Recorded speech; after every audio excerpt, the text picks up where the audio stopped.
My favorite thing about Orsh is there's no bullies. We get to have a lot of freedom. Generally, I get along really well with everybody, and it seems like a family. I think my favorite thing about Orsh would be how reasonable the teachers are. I think we can learn at our own pace here.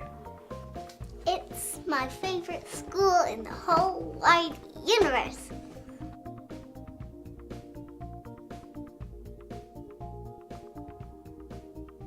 My good friend had just started working at this fantastic new school, and she would just come home and tell me about this really fun environment where kids are free to make decisions for themselves, and the woman who had just started this school was apparently just this sage of educational wisdom.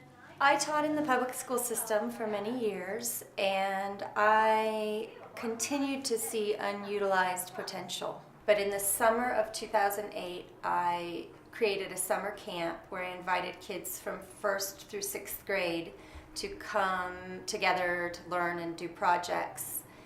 That experiment was so successful and so magical that I knew I could create a school out of that idea. My original role in the school was as a parent, and I wanted to support the school in any way I could, so I came to volunteer quite a bit in the first year. But as I was here more, I felt more inclined to become involved, and I have a background in science, and we needed some science help in those early days, and so as the school grew, so did our needs, and it just seemed like a natural fit. I can be with my children, but I can also be part of the community that I think is so amazing. The philosophy we use today is multifaceted. It's objective at the very top. What we aim for is capable, thriving, engaged learners. A big part of the Orsh philosophy is safety for the students, and I think that that's a big deal for my kids because they didn't feel safe reading at one point in their lives, whether that's been here at the public school or at home.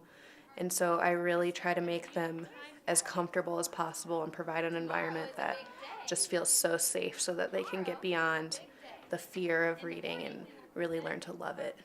So a nurturing community and nurturing adults in their lives, that's the foundation. And then our philosophy contains 3 pillars.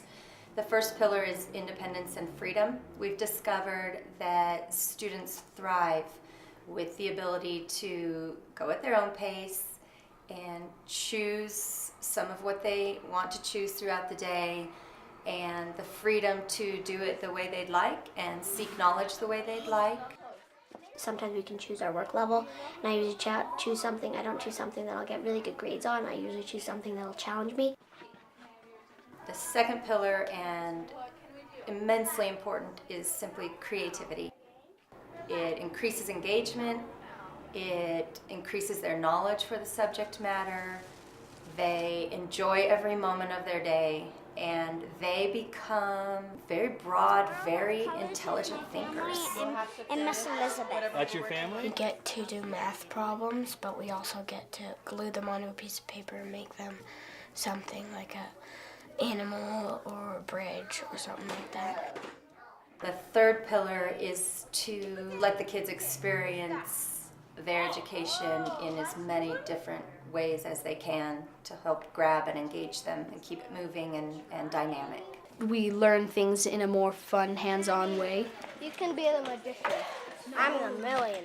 We have many tools that we use to implement that philosophy, and it's really becoming a solid, viable way to educate children. It all looks so crowded and so busy. Each of the teachers has a responsibility to teach either subject matter to a bigger group of students or has a group of students to teach general subject matter to. I think probably first and foremost, hands-on learning is the most important part of my science curriculum. If the kids feel involved, interested, and engaged with their hands, with their minds, if they're able to construct and combine all of the different concepts that I'm teaching them, I feel like they retain them quite a bit more. Every lesson is planned with an idea in mind that they are moving, they're constructing, they're building, they're talking with each other. There's a lot of teamwork that goes on. Cooperative learning and experiential learning are absolutely key to every science lesson I plan. They have complete creative freedom to teach however they'd like. As much as students thrive within freedom and creativity, teachers do as well. So each teacher working here is teaching and doing exactly what he or she wants to be teaching and doing. I love letting the kids kind of choose their own path in how they learn, and oftentimes they will come to me and suggest an assignment for them to do, like, hey, Miss Elizabeth, instead of doing this, I should draw it on the whiteboard. And, you know, I try to go with that. Jackie always says, try to say yes. I would say I try to keep my methods as dynamic as the kids require me to.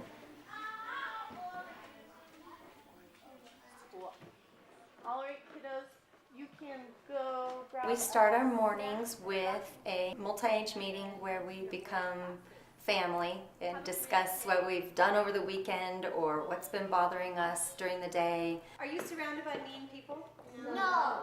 So how could your feelings be hurt if you... We start with a good solid half hour of communicating with each other. I never want you guys... After morning meeting, we break out into skill level groups. I went in yesterday. Well, I was playing with Hippo. There he is, playing with Yeah, they kind of give you like your level of stuff. They don't like go, okay, here's this. Everybody has to do the same thing. 9 goes under here. It's likely that we have some... All morning we hit, math, science, all the classic subject matter. We do try to combine the subject matter as much as possible into interdisciplinary units, but we make sure each student is getting a targeted education at that point. We've got all of our data included. The afternoon opens up a little bit more for multi-age interaction, collaborative projects, things like computer class and music, where we just broaden their horizons and give them as much as we can before they go home at 3:30. It is my ultimate dream and my life's mission to bring a creative approach to education worldwide. If students are struggling, losing a zeal for learning, or have trouble socially, my history has shown that I'll find a way to get them in here. I'm scared of that though. We're growing beyond what we need to. That's why I'm hoping the philosophy will expand beyond these walls. I think that everything is great here, and whoever wanted to come should.